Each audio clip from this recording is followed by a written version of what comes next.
Hi everyone, welcome back to my YouTube channel Smile Classes, and as you all know I am your tutor Muskan.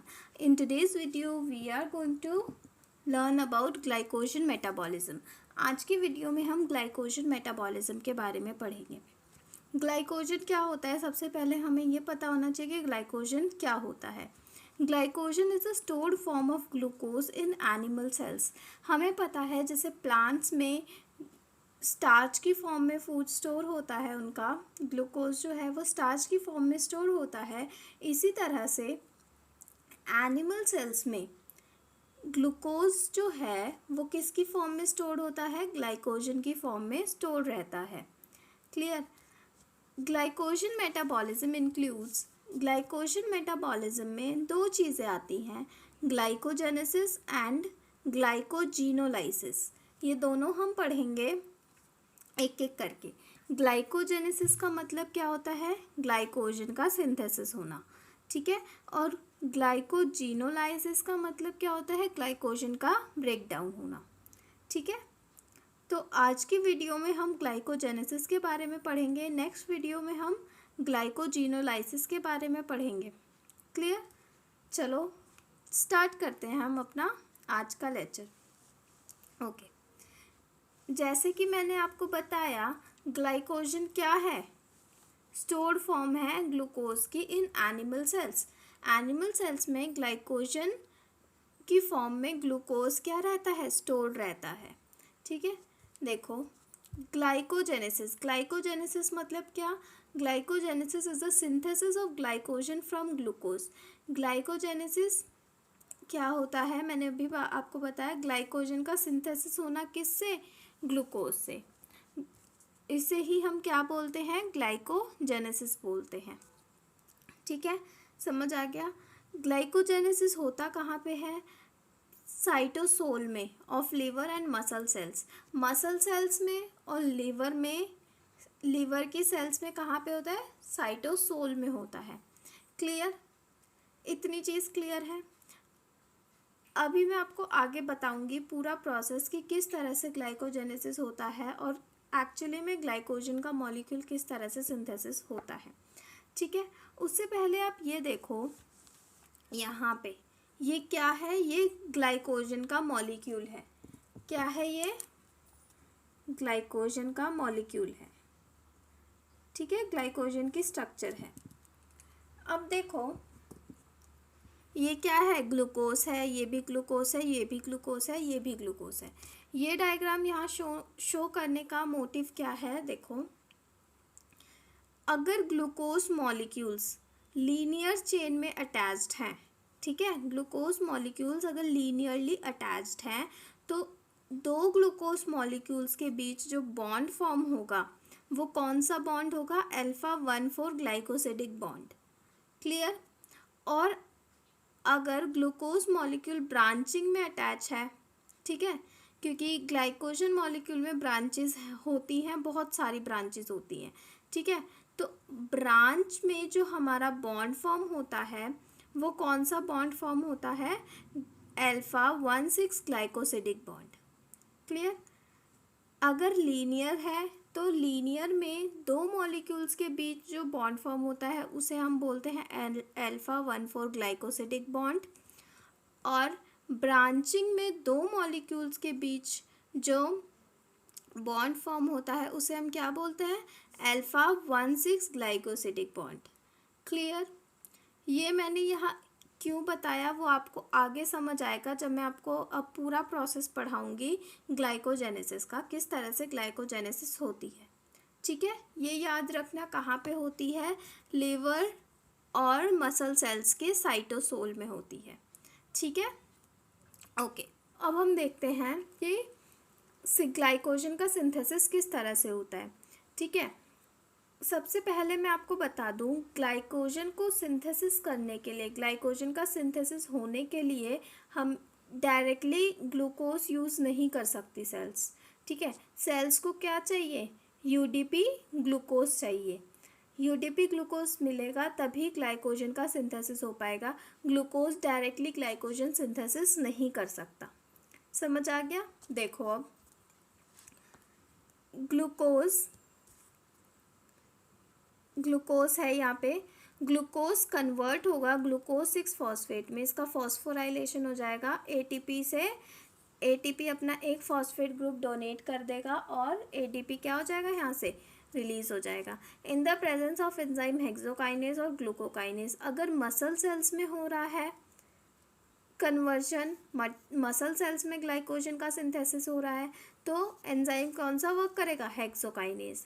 अगर liver cells में हो रहा है तो glucokinase work करेगा।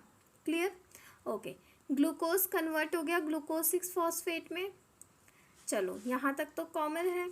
अब देखो glucose 6 phosphate in the presence of enzyme phosphoglucomutase, phosphoglucomutase की प्रेजेंस में क्या होगा, ग्लूकोज 6 फॉस्फेट कन्वर्ट हो जाएगा ग्लूकोज 1 फॉस्फेट में। किस में कन्वर्ट हो जाएगा, ग्लूकोज 1 फॉस्फेट में। ठीक, अब देखो glucose 1 phosphate in the presence of enzyme UDP glucose pyrophosphorylase, किस में कन्वर्ट होगा, यूडीपी ग्लूकोज में।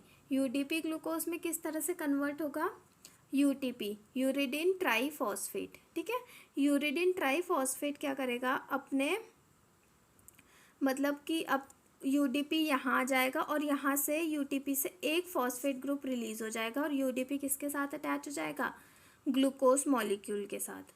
ठीक है, तो यहाँ से हमारा ये क्या रिलीज हो गया, पायरोफॉस्फेट रिलीज हो गया। जो ये पायरोफॉस्फेट रिलीज हुआ ये बाद में जाके 2 फॉस्फेट के मॉलिक्यूल्स में डिवाइड हो जाता है। क्लियर, यहाँ तक समझ आ गया यूडीपी ग्लूकोज का सिंथेसिस कैसे हुआ। ग्लूकोज 6 फॉस्फेट में कन्वर्ट हुआ इन the presence of enzyme hexokinase और ग्लूकोकाइनेज। हेक्सोकाइनेज कब यूज़ होता है, अगर मसल सेल्स में ग्लाइकोजन का सिंथेसिस हो रहा हो। देखो हेक्सोकाइनेज कब यूज़ होता है, अगर मसल सेल्स में ग्लाइकोजन का सिंथेसिस हो रहा हो, और ग्लूकोकाइनेज कब यूज़ होता है, जब अगर लिवर सेल्स में ग्लाइकोजन का सिंथेसिस हो रहा हो।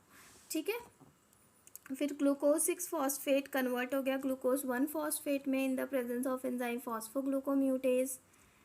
नेक्स्ट ग्लूकोज 1 फॉस्फेट क्या होगा, कन्वर्ट हो जाएगा किस में, यूडीपी ग्लूकोज में in the presence of enzyme UDP glucose pyrophosphorylase. ठीक है, यूटीपी क्या करेगा, एक फॉस्फेट रिलीज करके बचा यूडीपी, एक फॉस्फेट उसमें से रिलीज हो जाएगा, जो यूडीपी बचा वो किसके साथ अटैच हो जाएगा, वो ग्लूकोज के साथ अटैच हो जाएगा और क्या फॉर्म कर लेगा, यूडीपी ग्लूकोज का फॉर्मेशन कर लेगा। क्लियर, यहाँ तक समझ आ गया। अब देखो यूडीपी ग्लूकोज हमारा फॉर्म हो गया। ठीक है, मेन एंजाइम होता है हमारा ग्लाइकोजन सिंथेसिस करवाने का, दैट इज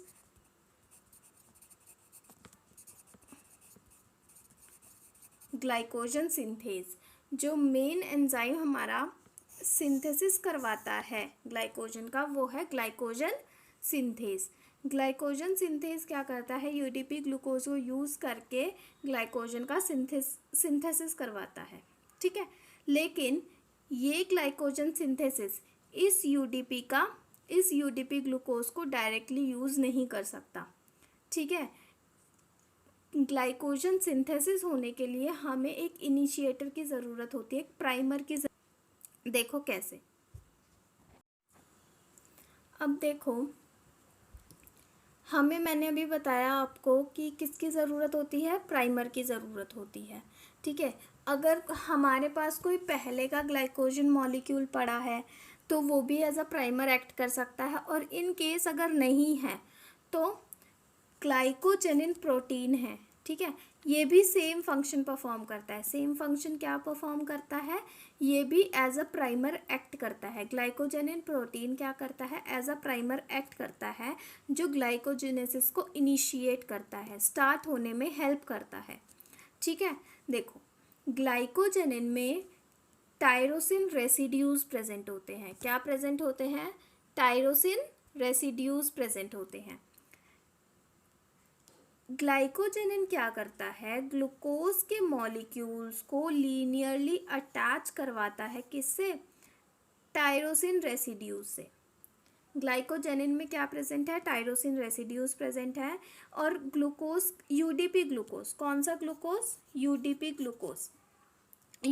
ग्लूकोज यहाँ से क्या होगा, यूडीपी रिलीज हो जाएगा और ग्लूकोज का मॉलिक्यूल क्या हो जाएगा, अटैच हो जाएगा। ठीक है, तो ग्लूकोज का मॉलिक्यूल इस टायरोसिन रेसिड्यूज से अटैच होता रहेगा। ठीक है, और कब तक अटैच होगा, जब तक कि 8 मोनोमर्स ऑफ ग्लूकोज यहाँ पे अटैच नहीं हो जाते। ठीक है, अभी भी ग्लाइकोजन सिंथेसिस अपना वर्क नहीं कर सकता। ठीक है, कैसे, जब तक वो 8 मोनोमर्स अटैच नहीं हो जाते टायरोसिन रेसिड्यू के साथ, तब तक ग्लाइकोजन सिंथेसिस वर्क नहीं कर सकता। अब यहाँ पे 8 मोनोमर्स अटैच हो गए। ठीक है, ग्लूकोज के यूडीपी रिलीज हो जाता है और ग्लूकोज क्या है, यहाँ पे अटैच हो जाता है। अब क्या होगा, ग्लाइकोजन सिंथेज अपना वर्क करेगा। कौन, ग्लाइकोजन सिंथेज एंजाइम क्या करेगा, अपना वर्क करेगा। और देखो क्या होगा, ग्लाइकोजन सिंथेज क्या करेगा, इसी चेन में आगे फर्दर यूडीपी ग्लूकोज को क्या करता रहेगा, ऐड करता रहेगा। ठीक है, यहाँ पे जैसे सपोज ने ग्लूकोज ग्लूकोज ग्लूकोज ग्लूकोज आगे ऐड कर दिए फर्दर। ठीक है, अप टू 14 तक। समझ आ गया, यहाँ पे हमारे ग्लूकोज ऐड हो गए। ये ग्लाइकोजन का मॉलिक्यूल नहीं है, क्योंकि ग्लाइकोजन का जो मॉलिक्यूल होता है उसमें ब्रांचिंग होती है। तो अब देखो यहाँ पे हमारी क्या बन गई, एक लीनियर चेन बन गई। ठीक है, अप टू 14 ग्लूकोज इसमें क्या हो गए, अटैच हो गए। अब क्या होगा, ग्लाइकोजन, अब कौन एक्ट करेगा, ग्लाइकोजन ब्रांचिंग एंजाइम। कौन एक्ट करेगा, glycogen branching enzyme. Glycogen branching enzyme कौन सा है, ग्लूकोसिल ट्रांसफेरेज, ग्लूकोसिल 4,6 ट्रांसफेरेज।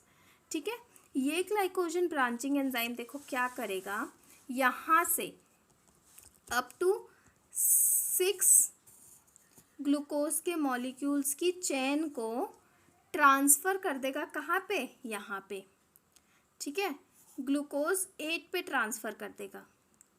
समझ आ गया, ग्लाइकोजन कौन सा, glycogen branching enzyme that is glucosyl 4,6 transferase क्या करेगा, यहाँ से up to 6 to 8 glucose molecules की चेन को कहाँ ट्रांसफ़र कर देगा, ब्रांच में ट्रांसफ़र कर देगा। तो हमारे पास कुछ इस टाइप का स्ट्रक्चर आ जाएगा। देखो ये हमारी क्या हो गई, ब्रांचिंग बन गई। और ये किसकी हेल्प से बनी, ग्लाइकोजन ब्रांचिंग एंजाइम की हेल्प से। समझ आ गया, ये जो सारे हमारे मॉलिक्यूल्स थे वो कहाँ आ गए, अब ब्रांच की फॉर्म में आ गए। 8 के बाद 9, 10, 11, 12, 13 एंड 14। ठीक है, ये कहाँ आ गए, ब्रांच की फॉर्म में यहाँ पर आ गए। इसी तरह से हमारा ग्लाइकोजन का सिंथेसिस होता है। ये अब आगे ग्लाइकोजन सिंथेस क्या करेगा, इस चेन को इलोंगेट करेगा, इस चेन को भी इलोंगेट करेगा। ठीक है, चेन इलोंगेट होगी और फिर ग्लाइकोजन ब्रांचिंग एंजाइम एक्ट करेगा और क्या करेगा, चेन को ब्रेक डाउन कर देगा और उसको किस में कन्वर्ट कर देगा, ब्रांचेस में कन्वर्ट कर देगा। इस तरह से हमारा ग्लाइकोजन के मॉलिक्यूल सिंथेसिस होता रहेगा। ठीक है, इस तरह से ग्लाइकोजन का सिंथेसिस होता रहेगा। अब देखो यहाँ पे जो हमारे बॉन्ड्स फॉर्म हुए थे, ये वाले जो हमारे बॉन्ड्स थे, ये कौन से बॉन्ड्स थे, ये वाले जो हमारे बॉन्ड्स फॉर्म हुए थे, वेट, ये कौन से थे, अल्फा 1,4 ग्लाइकोसिडिक बॉन्ड। ठीक है, ये वाले बॉन्ड थे हमारे अल्फा 1,4 ग्लाइकोसिडिक बॉन्ड। और जो हमारा यहाँ पे ब्रांचिंग में जो हमारा बॉन्ड फॉर्म हुआ है वो कौन सा है, अल्फा 1,6 ग्लाइकोसिडिक बॉन्ड। ठीक है, समझ आ गया, इजी है, कोई दिक्कत नहीं है। देखो एक बार जब यूडीपी ग्लूकोज का फॉर्मेशन हो जाता है, ठीक है, UDP glucose directly glycogen synthase enzyme directly UDP glucose को नहीं यूज़ कर सकता। ठीक है, तो उसके लिए हमें क्या चाहिए होता है, ग्लाइकोजेनेसिस को इनिशिएट करने के लिए एक प्राइमर चाहिए होता है। ग्लाइकोजेनेसिस की शुरुआत करने के लिए एक प्राइमर चाहिए होता है। तो अगर हमारे पास पहले का कोई ग्लाइकोजन मॉलिक्यूल प्रेजेंट है तो वो भी एज अ प्राइमर एक्ट कर सकता है। इन केस अगर नहीं प्रेजेंट है तो एक प्रोटीन होता है, स्पेसिफिक प्रोटीन, दैट इज ग्लाइकोजेनिन। ये ग्लाइकोजेनिन क्या करता है, एज अ प्राइमर एक्ट करता है। ग्लाइकोजेनिन में टायरोसिन रेसिड्यूज प्रेजेंट होते हैं। ये टायरोसिन रेसिड्यूज यूडीपी ग्लूकोज को यूज़ करते हैं और ग्लूकोज के मॉलिक्यूल को अटैच करते रहते हैं बाय रिलीजिंग यूडीपी। यूडीपी क्या करते हैं, वो रिलीज़ कर देते हैं और ग्लूकोज के मॉलिक्यूल अटैच हो जाते हैं, और तब तक अटैच होते हैं जब तक कि 8 मोनोमर्स ग्लूकोज के चैन में अटैच नहीं हो जाते। ठीक है, जब एक बार 8 मॉलिक्यूल्स अटैच हो गए उसके बाद ग्लाइकोजन सिंथेज एंजाइम वर्क करता है और क्या करता है, देखो इस चेन को फर्दर इलोंगेट कर देता है और ग्लूकोज को अटैच करता रहता है। यूडीपी ग्लूकोज को क्या करता रहता है, अटैच करता रहता है बाय रिलीजिंग यूडीपी। ठीक है, ग्लूकोज मॉलिक्यूल्स अटैच हो गए और यूडीपी रिलीज हो गया। अगर सपोज देखो यहाँ पे 14 तक ग्लूकोज मॉलिक्यूल की चेन इलोंगेट हो गई, उसके बाद कौन सा एंजाइम वर्क करता है, glycogen branching enzyme, that is glucosyl 4,6 transferase. ये एंजाइम क्या करता है, ट्रांसफ़र करता है चेन को ब्रांच में। तो हमारे यहाँ पे अप टू 6 to 8 ग्लूकोज के मॉलिक्यूल्स क्या हो जाते हैं, ट्रांसफ़र हो जाते हैं ब्रांच में with the help of glycogen branching enzyme. तो कुछ इस तरह से हमारा ब्रांच फॉर्म होती है by forming alpha 1,6 glycosidic bond. Alpha 1,6 glycosidic bond form करते हुए हमारी क्या फॉर्म हो जाती है, ब्रांच फॉर्म हो जाती है। ग्लाइकोजन सिंथेज एंजाइम आगे इस चेन को भी इलोंगेट करता है और इस चेन को भी क्या करता है, इलोंगेट करता है, और उसके बाद ग्लाइकोजन ब्रांचिंग एंजाइम क्या करता है, चेन्स में से ग्लूकोज के मॉलिक्यूल्स को ट्रांसफ़र करता है ब्रांच में, और इसी तरह से हमारा ग्लाइकोजन का सिंथेसिस होता है।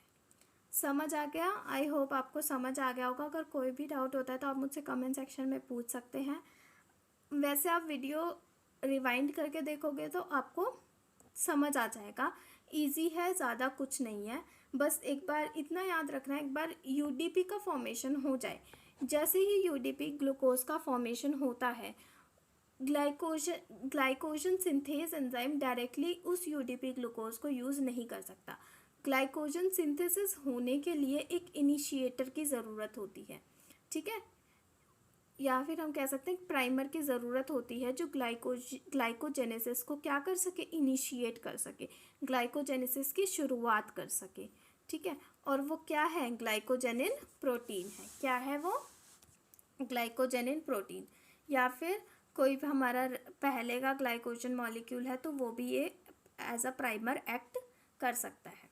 ओके, चलो that's all for today. I hope आपको समझ आ गया होगा। अगर फिर भी कोई डाउट होता है तो आप मुझसे कमेंट सेक्शन में पूछ सकते हैं। तब तक के लिए bye bye and wait for my next video.